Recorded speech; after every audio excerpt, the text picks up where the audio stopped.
Amados hermanos, qué gozo y alegría es estar aquí con ustedes otra vez de nuevo en este día tan especial que es el Día del Señor. Es una alegría poder compartir el mensaje de nuestro Señor Jesucristo y sobre todo con este tema que tenemos hoy delante de ustedes, regresando de Maús. Acaba de pasar una Semana Santa intensa, diferente, que seguramente usted y yo la hemos vivido de una manera muy peculiar, muy única. El estar en casa, el estar en familia es algo que quizás viene a mover nuestros corazones, pero seguramente de manera muy positiva. Al estar revisando las Escrituras encontramos que hay una parte de la Biblia que llama poderosamente nuestra atención. Después de un evento que cambió sin lugar a dudas el curso y la historia del mundo y sobre todo la vida de las personas que estaban ahí en Jerusalén, aparece un relato que nos cuenta el evangelista donde unos hombres aparecen regresando, hermanos. ¿Qué significa esto? Y sobre todo cuando leemos todo lo que ocurre alrededor de ellos, nos damos cuenta, como ya lo leímos, que van perplejos, sorprendidos, confundidos, haciéndose preguntas entre sí, pero a la vez comentando lo que acaban de ver y de vivir. Podemos notar incluso que el mismo Cleofas es alguien que fue un testigo ocular directo de los milagros de Jesús. Pero ¿qué ha ocurrido? Parece ser tiempo simplemente de volver a casa. Y es aquí donde quiero centrar mi enseñanza, mi comentario para este día, el cual quiero compartirlo con ustedes. El tema de hoy se titula Regresando a Maús. Y antes de eso quiero empezar, hermano, mencionando que un día como estos, un 17 de abril, pero de 1695, una mujer muy importante para todos nosotros, llamada Sor Juana Inés de la Cruz, falleció. Quiero compartir con ustedes estos datos que me parecen importantes y sobre todo para ustedes que les gusta mucho saber de esto. Una gran mujer. Permito compartir algunos datos importantes. En primer lugar, vemos que fue en la Ciudad de México. En segundo lugar, atendió un brote de tifoidea que apareció en su propio convento, no solamente en su propio, en toda la ciudad. Y esto ocurre en San Jerónimo. Una especie como de peste que ocurrió en ese momento en la Ciudad de México, que afectó a miles de personas o a cientos de ellas, y ella también muere. Algo muy peculiar con nuestro contexto hoy. Lo segundo, su verdadero nombre era Juana Inés de Asbaje Ramírez de Santillana.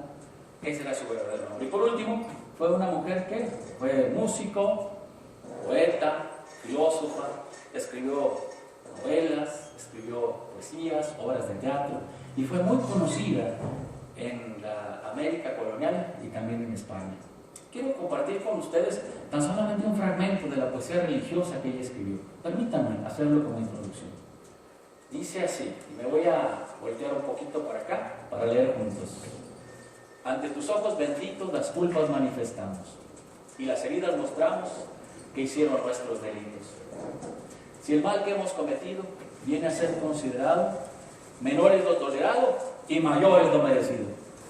La conciencia nos condena, no hallando en ella disculpa, que respecto de la culpa es muy liviana la pena. Del pecado el duro azar sentimos que padecemos y nunca enmendar queremos la costumbre del pecado. Esta poesía es mucho más extensa, tan solamente es un fragmento, puede usted revisarlo en casa, solamente ponga ahí el título de la poesía, oración traducida del latín, y podrá conocerla completa. ¿Y por qué quiero compartir con ustedes? Por dos razones. La primera, porque esta mujer también muere en una situación de pandemia como la que estamos viviendo, y es memorable recordarla hoy, en estos días, donde podemos poner su muerte en contexto. Y por otro lado, me gustaría hablar de otro personaje sin igual, que el 30 de marzo nace. Este fue hijo de un pastor luterano. Seguramente muchos de ustedes lo conocen, se ha hecho muy famoso, allá está un grupo musical por ahí con este nombre, y es este personaje que tenemos aquí en pantalla, que se llamó Vincent van Gogh, que fue parte de un movimiento que se da dentro de la pintura que es conocida como el impresionismo, donde se buscan los colores vivos, pero también colores naturales. Pero por otro lado, personalmente o particularmente este pintor utiliza mucho los tonos amarillos porque es la luz del sol, y la luz del sol para él es vida, es lo que mueve las cosas. Y fue, como les digo, hijo de un pastor luterano en Holanda, y también fue misionero en las minas, en lo que hoy se conoce como Bélgica, y se llevó una gran experiencia que lo va a marcar para toda la vida. Y quiero compartir con ustedes una pintura que está al final y que es con ello quiero terminar. Este pintor tiene algo muy peculiar que quiero ponerlo de relieve. ¿Por qué lo mencionamos aquí? Por una razón sencilla. Durante toda su vida de pintor nunca fue reconocido.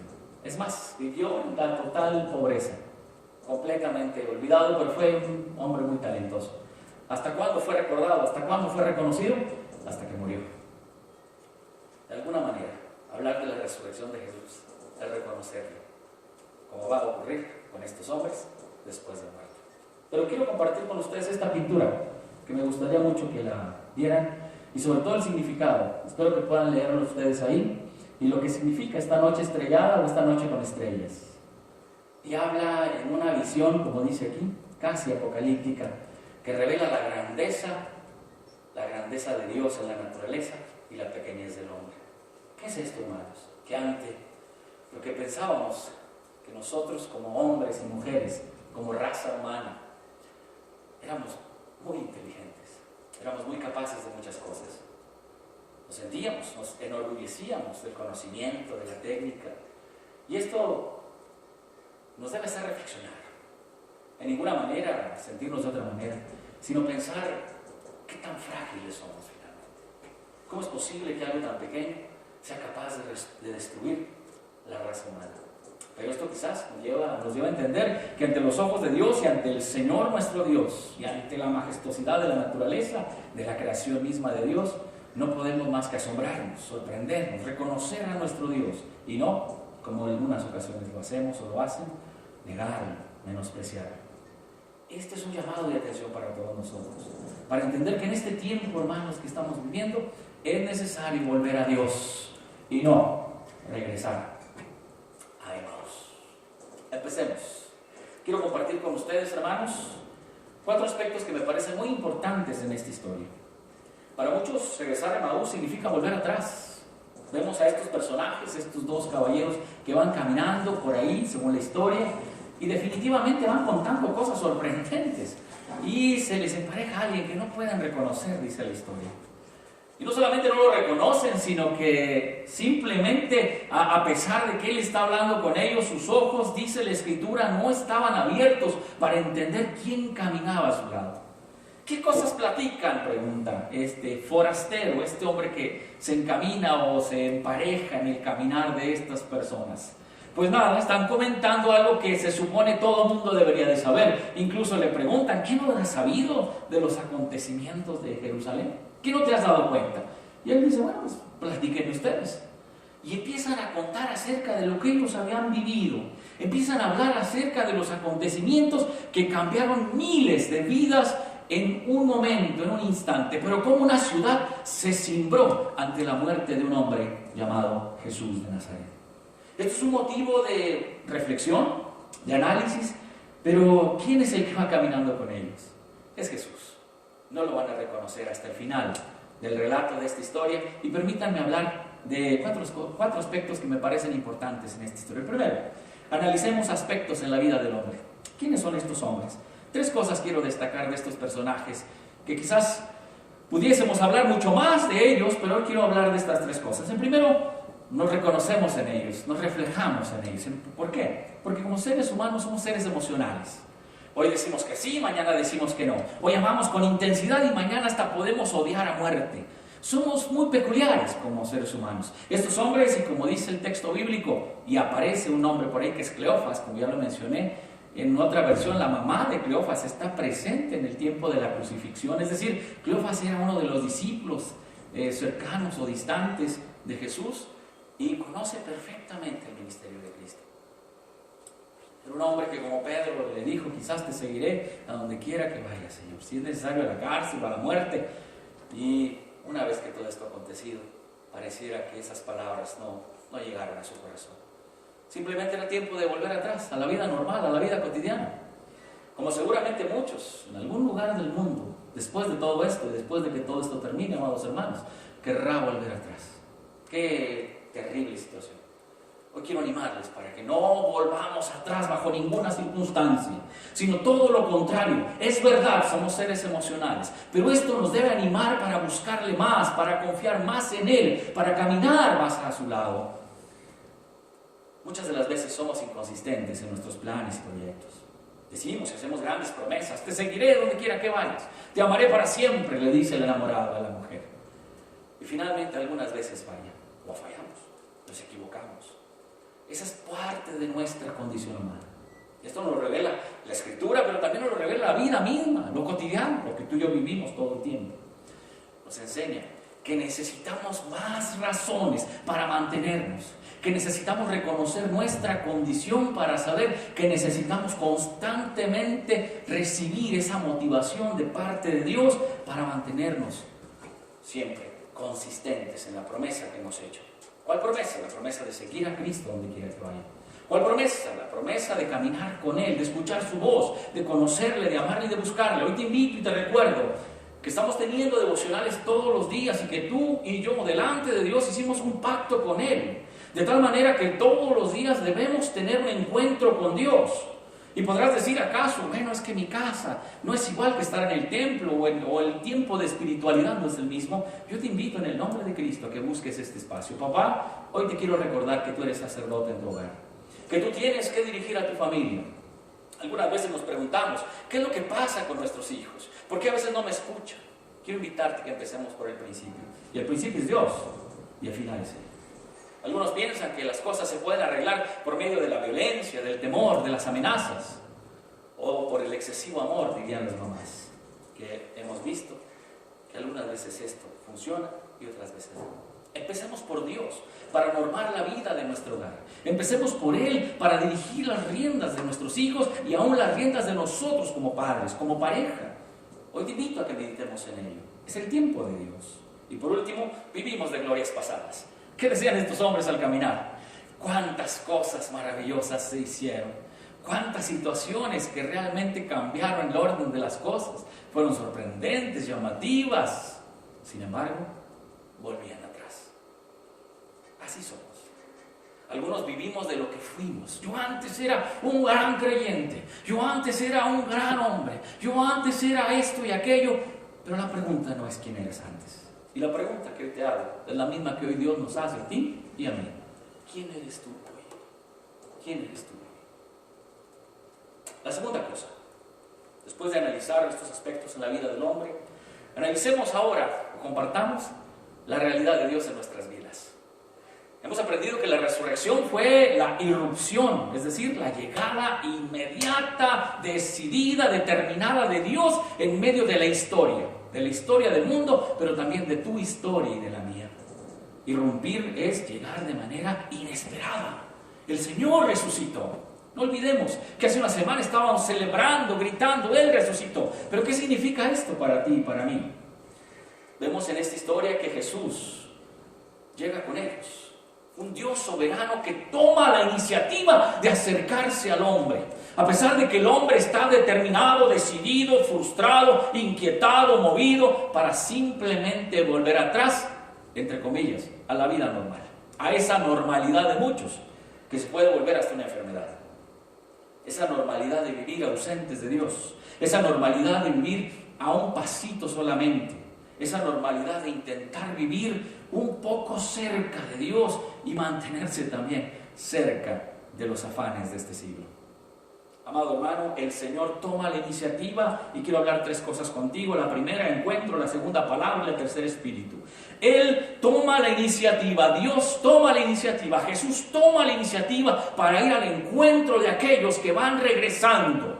De la misma manera el Señor Jesús toma la iniciativa de llegar a tu vida y a la mía, aun cuando estamos viviendo un momento donde quisiéramos volver atrás, donde las cosas no están saliendo como esperábamos, donde realmente el mensaje de la promesa no está funcionando para algunos.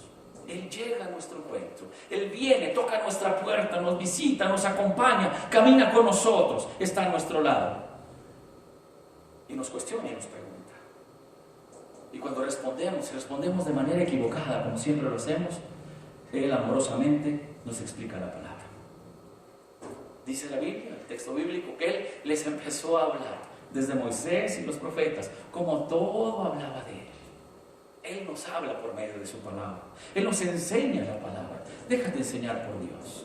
Déjate tratar por Dios. Dios. Permite que el trato de Dios empiece a transformar tu vida y no te mantengas bajo tus propias consignas diciendo, es que ya lo sé, ya lo conozco. Es que ya no hay nada nuevo que alguien me pueda enseñar. Porque eso se llama arrogancia, eso es soberbia. Eso es no querer permitir que Dios sensibilice nuestro corazón. Permite que Dios trabaje en tu vida, que Dios empiece a hacer transformaciones, incluso aquellas que no esperabas. Y hoy te desafío, te reto en el nombre de Jesús a que vivas el verdadero cambio que el Señor quiere hacer en nuestras vidas. ¿Pero cómo? Por medio de su palabra. Déjate enseñar por Dios. Permite que Él trate, trabaje, transforme, moldee, prepare, entrene tu vida para la gloria de Él solamente. Es muy fácil querer vivir bajo nuestros propios conceptos, decisiones, determinaciones, énfasis, enfoques de vida. Cualquiera de nosotros pudiera pensar así, que es la mejor manera, que eso habla muy bien de un hombre hecho y derecho, de una mujer completa, de una familia que se dice ser familia. Sin embargo, Dios nos conoce, y como dijimos al principio, Dios sabe que muchas veces somos inconstantes, que a veces simplemente vivimos del pasado, que otras de las veces, como aprendimos, cambiamos. A veces cambiamos para bien, y eso se felicita, se celebra. Pero en la triste realidad, amados hermanos, muchos cambian, y no para bien. Él sale a nuestro encuentro, Él, como vemos en la historia, nos explica la palabra. Y en tercero, por último, nos da de su espíritu. Al final de la historia, cuando ellos están hablando, los caminantes de Emaús, acerca del caminante, del forastero que llega con ellos, dicen entre ellos, ¿no ardía nuestro corazón cuando le oíamos hablar? ¿Cómo puede arder mi corazón? De la única manera, como la Biblia dice, cuando Él venga, Él los bautizará con Espíritu Santo y fuego. Ardía mi corazón cuando escuchaba su palabra. Ardía mi corazón. Él nos da de su Espíritu. Él nos da del gozo de saber que su palabra tiene poder, tiene sentido, tiene vigor, tiene vida para mi propia vida. Por eso, amado hermano, joven, todos los que tenemos la oportunidad de leer la palabra de Dios, es el tiempo de tener un encuentro a través de la lectura de su preciosa palabra. Porque leer la Biblia es tener un encuentro con Dios. Amado hermano, les animo a que estemos leyendo la palabra de Dios. A veces nos gusta escuchar, y eso es maravilloso. Pero hoy quiero que tú también te enteres. Entérate de lo que Dios dice acerca de ti y para ti. La tercera cosa que quiero compartir contigo es un maravilloso Dios que se deja conocer. La Biblia es la autorrevelación de Dios. Es un Dios que se revela, se muestra, se presenta, se enseña. Él nos muestra lo que quiere que nosotros sepamos. Fundamentalmente nos habla acerca de su amor por nosotros, de cómo Él viene a nuestras vidas y nos da de su gracia, nos da de su amor, de tal manera que nos enseña una vida nueva. Qué interesante es notar que mientras Jesús estaba entre nosotros, muchos escucharon su palabra, pero muchos no entendieron lo que esto significaba, sino que cobró relevancia hasta después de muerto. Para muchos pasó inadvertido, para muchos simplemente se celebró el momento y después fue algo lindo, pero ya pasó. Es como el pintor, más de 900 cuadros y nadie lo reconoció. Y una vez que murió, ahora sí es famoso. Y quizás uno de sus cuadros cueste muchos miles de pesos. Pero era necesario que muriera este caballero. ¿Y qué pasó con el Señor? También era necesario que muriera. Pero Él ha resucitado. Y resucitó por ti y por mí. La primera cosa es que, ¿cómo se deja conocer este Dios? ¿Cómo dice la historia que lo conocieron? Primero, cuando estaba en la cena, ¿se acuerdan? Y dice, reconocimos por la manera en que oró, bendijo y partió el pan. Esto nos recuerda a la última cena. En el idioma griego, que es en el cual se escribe el Nuevo Testamento, la última cena se le conoce como la Eucaristía. La palabra Eucaristía es una palabra compuesta que quiere decir caristos, gracia o gracias, acción de gracias o dar gracias de manera buena. El Señor lo hizo delante de ellos. Y cuando dice que lo reconocieron al partir el pan, no solamente quiere decir que lo partió de cierta manera, ¿verdad? Que puso los dedos y que rompió el pan de esta forma, sino las palabras que dijo al estar partiendo el pan, eso fue lo que los hizo recordar que era Él. Y vemos pues que en primer lugar el Señor se da a conocer una vez más, tal como lo dijo Él en la última cena. Y esto lo harás en memoria de mí. Quiere decir que en esa historia, una vez más, por la memoria de Él, recordamos que Él vino a nuestras vidas y lo dejó sentir delante de ellos. Ellos tuvieron ese privilegio personalizado en su propia casa. Después de que le invitan a que se quede con Él, con ese gesto de hospitalidad propio del mundo oriental, donde era muy importante abrir las puertas de su hogar. Y la primera cosa que reconocen de Él es el sacramento, la Eucaristía, la acción de gracias, la Santa Cena, recordando. De la misma manera nosotros hoy, en el siglo XXI, le seguimos recordando. El sacramento de la cena es recordarlo a Él y recordar su sacrificio, su muerte y su resurrección. Y la primera cosa, insisto, fue la manera en cómo partió el pan. La segunda cosa, ¿y cómo lo reconoce? Una de las novedades que Jesús aporta, que vemos en el Evangelio, es cuando Él se acerca al Padre y le llama, ¿cómo? Abba. Seguramente usted ha escuchado muchas veces esta expresión, Abba. ¿Qué quiere decir papá en lo íntimo, padre en lo secreto? Algunos lo han transliterado o lo hemos actualizado, contextualizado en nuestro propio contexto occidental, ¿verdad? Y le decimos papá, papito. Se oye un poco interesante, pero es más amplio que eso, hermanos. Finalmente, cuando Él está orando, llama a su Padre, Abba. Este es un elemento importantísimo para entender que el Señor se está dejando conocer. Pero no solamente nos dice, Él es mi Padre a quien yo amo, sino que también nos comparte que seamos nosotros también parte de esa paternidad y que podamos acercarnos nosotros a llamarle a nuestro Dios, Abba, Abba Padre. Porque es lo que hemos entendido, es lo que hemos recibido. Por primera vez somos llamados verdaderamente hijos de Dios. Va a decir el apóstol Juan, no engendrados de voluntad de sangre ni de voluntad de varón, sino de Dios. Esta potestad que hoy tenemos, ser llamados hijos de Dios, no solamente nos da una afiliación o filiación emotiva o emocional, sino que esta afiliación nos permite ser testigos de su gloria, ser anunciadores de su palabra donde quiera que nos encontremos. Saber que las promesas hechas para Él son también promesas para nosotros, para que donde yo esté, por la promesa, dijo el Señor, vosotros también estéis. Todas las promesas ahora de parte de Dios son para ti y son para mí, por cuanto el Señor ha querido llamarte su hijo. Acércate confiadamente a Él y dile, Abba Padre. Porque quiero decirte algo importante. Dios no está obligado a escuchar tus oraciones ni las mías. No, ni mucho menos a responder. Él no es el genio de la lámpara que te cumple los deseos, como mucha gente ha querido presentarlo. Es una visión errónea. Él es el Dios soberano, el todopoderoso, que ciertamente nos creó a ti y a mí, pero eso no le obliga a someterse a nuestros deseos, aunque sean deseos nobles. Él escucha y Él actúa. Escucha esto, cuando Él quiere. Y si Él quiere amarte, te ama. Y si Él quiere salvarte, te salva. Y si Él quiere ayudarte, te ayuda. Y si Él quiere bendecirte, te bendice. Por eso suplicamos su misericordia. Y acercarnos a Él con esta palabra, decirle Abba, no es un compromiso que Él tenga con nosotros, porque ahora sí lo tratamos muy bien. Antes le hablábamos de otra manera y ahora sí nos acercamos cariñosamente. No es como el niño que está buscando algo de su padre y le dice, papá, papito, cuando al final del camino lo único que quiere es que le dé dinero para comprar un dulce. Eso no es amor, eso es interés. Y eso lo sabemos usted y yo. No funciona así. Cuando Jesús le dice Abba, está cambiando la forma de entender qué significa la paternidad de Dios en nosotros. ¿Y qué significa ser hijo de Dios? Es acercarnos confiadamente por la sangre de Cristo, ciertamente, pero siempre suplicando, esperando, rogando su misericordia. Señor, escúchame. Si tú quieres, escúchame. Si me quieres bendecir, bendíceme, Señor.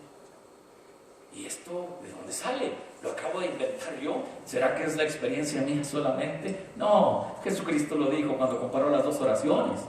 La oración del fariseo y la oración del publicano. Me encanta esa historia. ¿Por qué?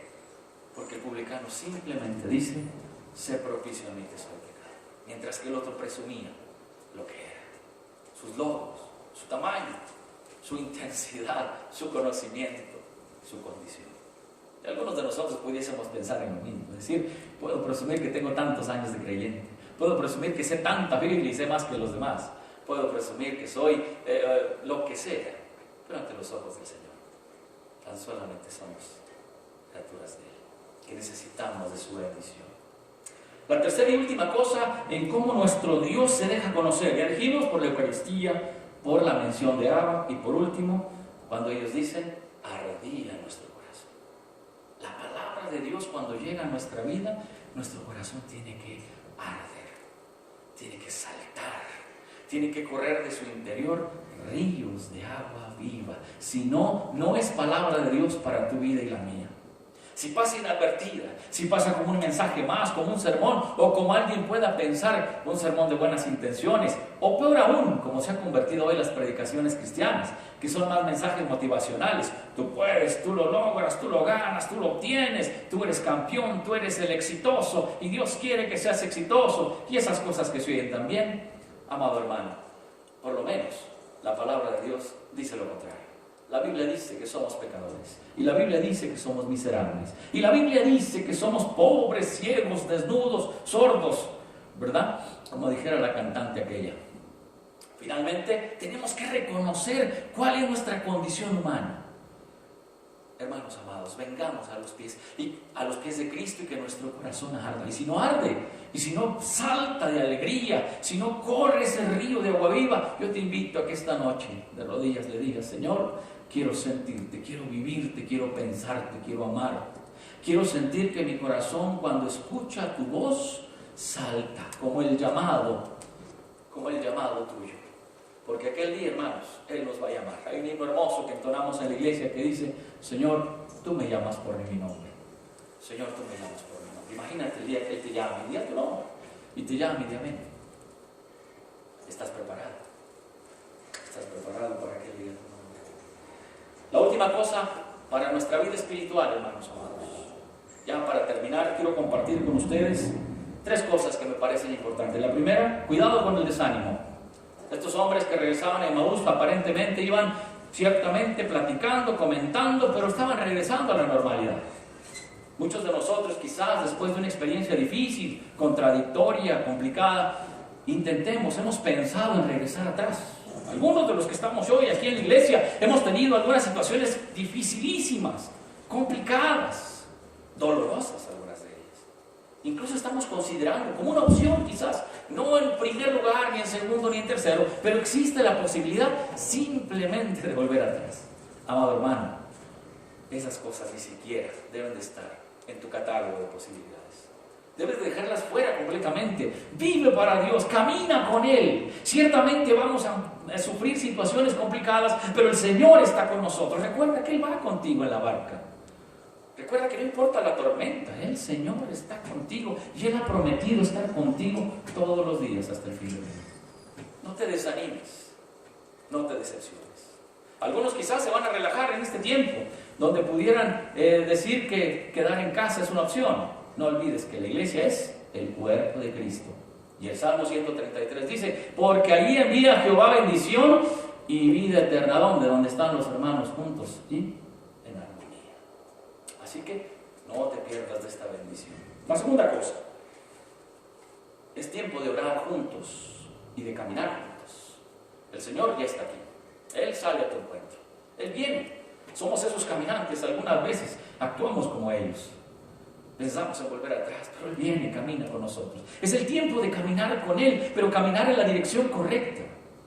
No pienses que el camino que llevas, o que llevábamos, o que podemos llegar a llevar, es el correcto. Hay camino que parece derecho, recuerda, pero su fin es camino de muerte. Hoy te invito a que caminemos con Cristo, que aprovechemos este momento para estar juntos, para orar más, para tener una comunión mayor con nuestro Dios. Es el tiempo de buscarlo. Y por último, cuando estos hombres van y tocan la puerta de los discípulos, ¿verdad? Los 11, descubren que ellos le dicen: el Señor ha resucitado. Y ellos también dicen: es verdad, nosotros también le vimos, le tuvimos en casa. ¿Qué hay que hacer con esta noticia, amado hermano y amada hermana? ¿Qué hay que hacer con este evento que transforma vidas? Hoy te invito, hay que publicarlo, anunciarlo, testimoniarlo. Es el tiempo donde el Señor nos está llamando a que vayamos y digamos las grandes cosas que el Señor ha hecho contigo y conmigo, con el mundo entero, con la creación entera, y cómo Dios se ha levantado, cómo Jesús fue levantado de entre los muertos, precisamente venciendo toda oposición, la misma muerte para darnos vida. Y es el tiempo de anunciarle a muchos que están como muertos en vida y decirles: el Señor resucitó. Amado hermano, que el Señor te bendiga. Qué gozo es compartir contigo esta hermosa palabra, que quede guardada en nuestro corazón. Y ten cuidado con el tema hoy que aprendimos, regresando a la Emmaus. Que Dios te bendiga.